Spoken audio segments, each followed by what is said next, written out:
I'm another council candidate, and first of all, I want to thank you for the work you're doing in articulating a lot of questions that are going to have to be asked, because I think we all agree that government has to function on January 1st. I guess what I'm curious about is you're doing a lot of outreach to a lot of different groups to get involved in the process. I'm a council candidate, and I'm kind of conflicted about whether I should personally be attending or whether you want other council candidates to be attending. Do you feel that we should be participants in this process, or do you think we should be sitting back and waiting to see what the articulated recommendations are so that we can intelligently respond to them? The policy that we've set forth is that any candidate is welcome to come and observe any of the meetings, but to not be actively engaged in the actual work groups, so that you can stay apprised as much as you would care to with all the work of all the work groups. But that will be the extent of it.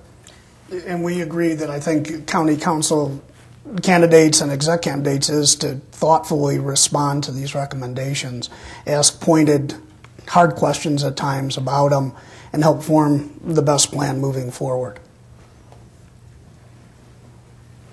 You've made the point that there is no council until after 1st of January, yet there has to be a budget in place for government to operate as of January 1st.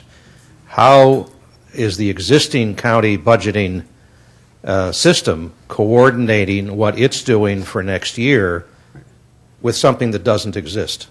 Oh, I think that's to me. We're going to pass a county budget by November of this year, as we do every other year. I would stress to you that the functions of county government aren't going away. What's going to change is how the money is divvied up. I mean, all the functions that we have done in 2010 are going to be done in 2011. The structure that they're done under is what's going to be different. We will pass a budget for 2011 that the county council and executive can review and modify as need be. But that's really no different than any other year. Last year, 2009, I went into a budget with a recommended budget approved by the commissioners.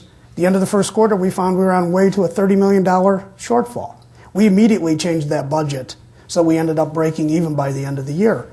I see the council having the ability to do that. Once they get their feet on the ground, they can review it, they can modify and redirect that budget as they see fit. But we are going to give them a balanced budget to begin the year with. We have to do that by law.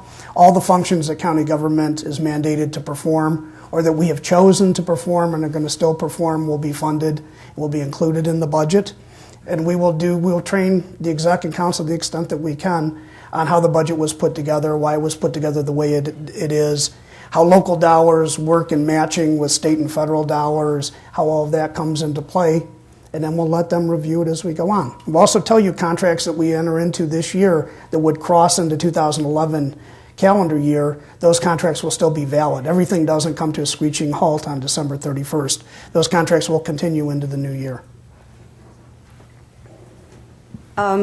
I volunteer at the Westside Catholic Center, and we have recently had a wonderful opportunity, because many of us who are there with the people do not understand what their life has been like and the trauma they have gone through.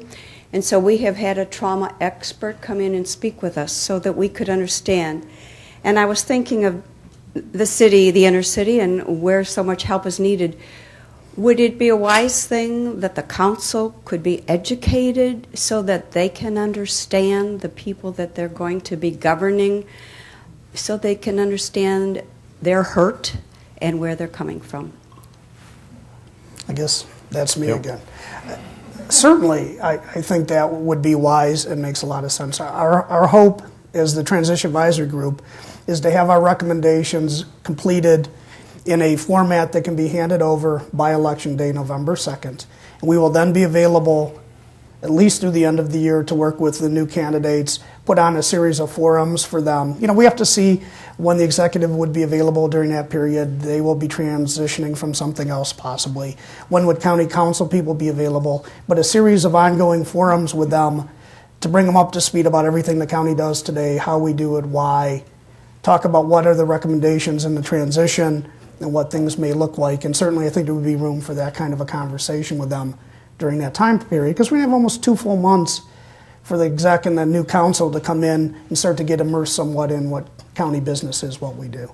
I would just add that the orientation or education session for candidates, one of the things that I understand is also being kicked around is after the formal presentation to actually have almost a fair type environment set up where you would have representatives from the different agencies that make up Cuyahoga County there with senior leadership with materials so that the candidates can walk around and actually engage in discussion with someone running human services to say, you know, here's what it's like for the populations that we serve. Here's the real nitty-gritty kinds of challenges. And I think your point is important that we need to do all that we can to make sure that candidates do understand who they're serving and the real depth of their need and so forth.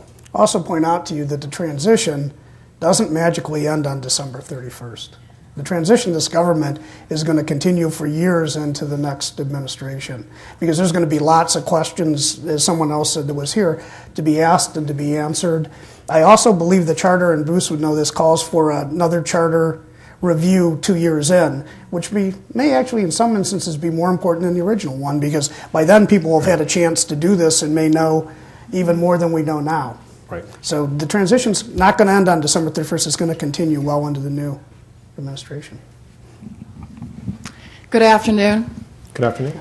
I want to thank you for your work. What a tremendous, huge task it is to draw this all up while the train begins down the station, only bigger that the station's about to open and launch this very important part of our life and our community, actually now worldwide.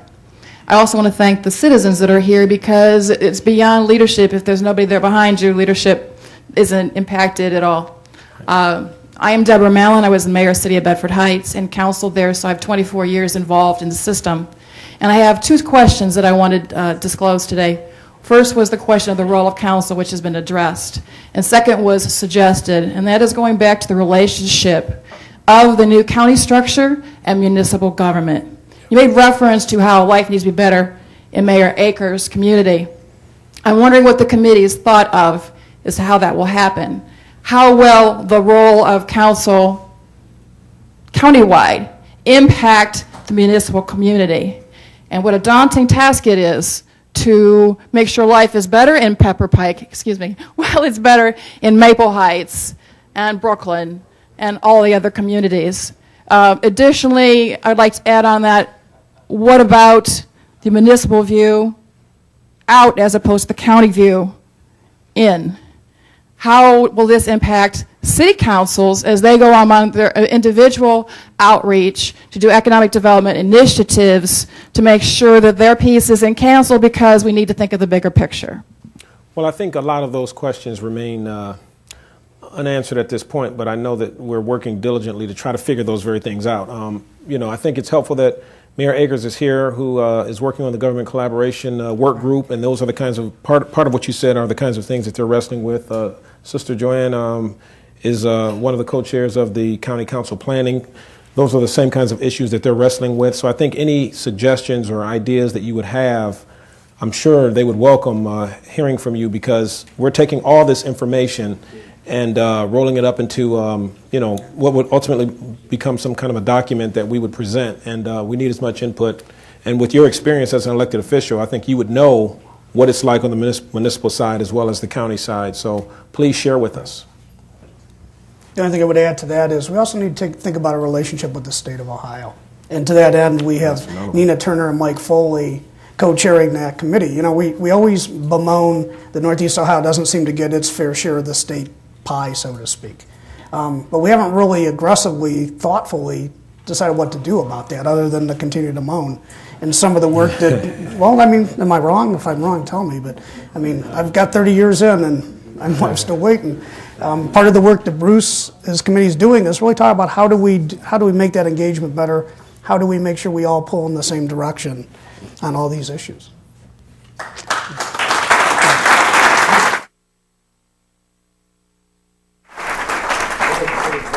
We've been listening to a special program featuring Jim McCafferty and Randell McShepard. Thank you, speakers. Thank you, ladies and gentlemen. This program is now adjourned.